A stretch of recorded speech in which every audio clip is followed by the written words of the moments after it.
धर्माचे पालन करणे पाखंड खंडन हा अभंग किंवा कीर्तनासाठी किंवा प्रवचनासाठी घेतात आणि हिंदू धर्माबद्दल गप्पा मारतात. वास्तविक पाहता वारकऱ्यांचा धर्म काय आहे आणि वारकऱ्यांनी हिंदू धर्माबद्दल बोलावं का, किंवा कोणत्या संतांनी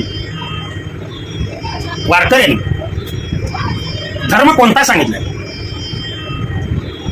हिंदू धर्म वारकऱ्यांनी सांगितलंय का? अगदी 4 वेद, 6 शास्त्र आणि 18 पुराण आणि सर्व संतांचे गाथे जर उलगडून तुम्ही पाहिले तर तुमच्या लक्षात येईल की कुठेही हिंदू धर्म हा शब्द आलेला नाही. तरी आमचे काही बघा आणि त्यातल्या त्यात नवीन कीर्तनकार या वारकरी संप्रदायामध्ये हिंदू धर्म किंवा धर्माविषयी बोलतात. वास्तविक पाहता